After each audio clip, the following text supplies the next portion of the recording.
आज तारीख आहे 28 मार्च 2026, वार आहे शनिवार आणि इथे आता मुग्धा उरले आलेले आहेत. मॅडम, तुम्ही आपल्याकडे 26/9/2025 ला आला होता, बरोबर आहे?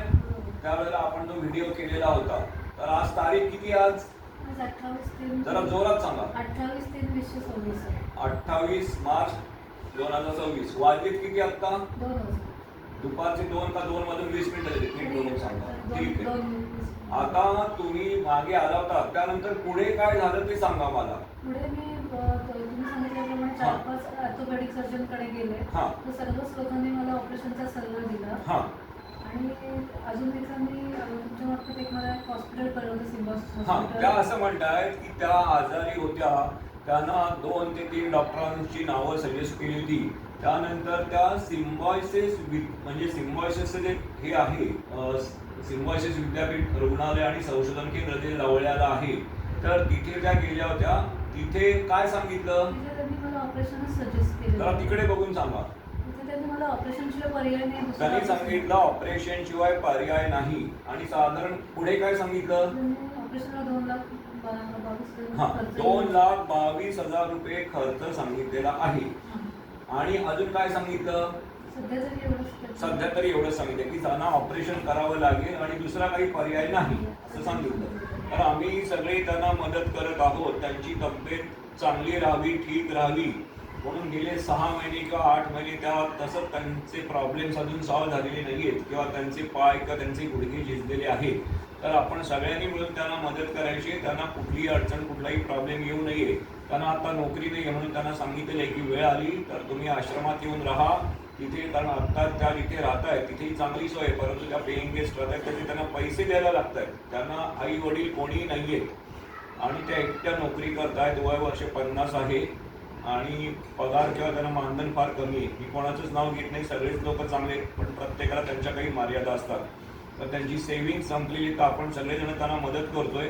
कुठूनही त्या बऱ्या व्हाव्यात हा आपला उद्देश आहे. त्यांना सांगितले जर का अडचण आली, तुम्हाला प्रॉब्लेम असेल तर तुम्ही आश्रमात राहा, मोफत मध्ये राहा, 1 रुपया देऊ नका. सगळी तुमची सोय करण्यात येईल त्या बऱ्या होईपर्यंत.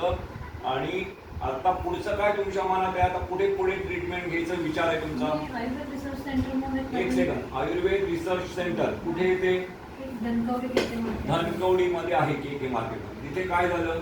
त्यांनी आयुर्वेदिक ट्रीटमेंटसाठी सल्ला दिला. इकडे सांगा. त्यांनी सांगितलं आयुर्वेदिक ट्रीटमेंट करणार आहे. पुढे काय झालं? त्यांनी 15 ते 30,000 खर्च सांगितलं. 15 ते 30,000 खर्च सांगितलं. ते करायचा तुमच्यावर विचार आहे. ऑपरेशनला तुमची मानसिक तयारी नाहीये अजून तरी नाही. त्यांना आम्ही सांगितलं की तुम्ही ऑपरेशन करणार असाल तर आपले व्हॉलेंटियर्स त्यांच्याबरोबर जातील. 1-8 दिवस तिथे राहायला लागेल. पण त्या म्हणल्या काका आता अजून ऑपरेशन करायची माझी मानसिकता नाहीये. तर आता त्या जिथे म्हणतायत, कारण काय डॉक्टरांचं नाव आपण सांगत नाही किंवा त्यांना कुठली ट्रीटमेंट घ्यायची हे आपण सांगत नाही. त्यांच्या मनाला जे वाटेल, त्यांच्या मनाला जे योग्य वाटेल तेच त्यांनी करायचंय. आणि आम्ही त्यांना बाकी सगळा सपोर्ट करणार आहोत.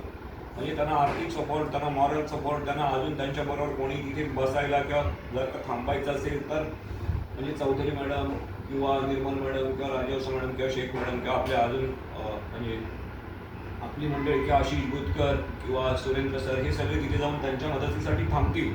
पण त्यांच्याकडे मॅनपॉवरच नाही, कारण त्यांचे एक मामा आहेत ते पण वयोवृद्ध आहेत. सख्खा भाऊ किंवा सख्खी बहीण नाही, चुलत भाऊ चुलत बहीण नाही, आते भाऊ आते बहीण नाही. आणि अशा वेळेला न बोलता जी शक्य असेल ती मदत आपण करायची आणि त्या लवकरात लवकर बऱ्या व्हाव्यात यासाठी त्यांना जी ट्रीटमेंट आहे. आता इकडे सिम्बायोसिसचे पण ते सगळे रिपोर्ट्स घेऊन आले. पण त्या म्हणल्या काका मला तिथे काही ऑपरेशन वगैरे करायचं नाही, मला भीती वाटते किंवा माझ्या मनात अजून नाही. तर त्यामुळे त्यांना आता जिथे ट्रीटमेंट आयुर्वेदिक त्या करायचं त्यांच्या मनात आहे तिथे आपण त्यांना सपोर्ट करणार आहोत. बरोबर आहे मॅडम?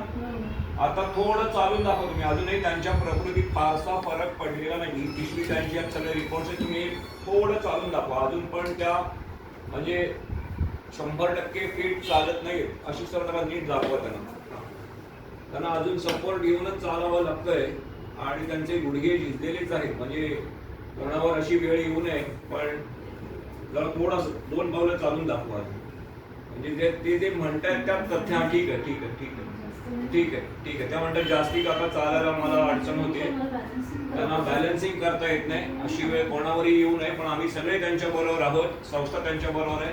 आणि त्यांना जास्तीत जास्त सगळा सपोर्ट करायचा आमचा प्रयत्न आहे. त्यांना कुठलीही अडचण येऊ नये. बरोबर मॅडम?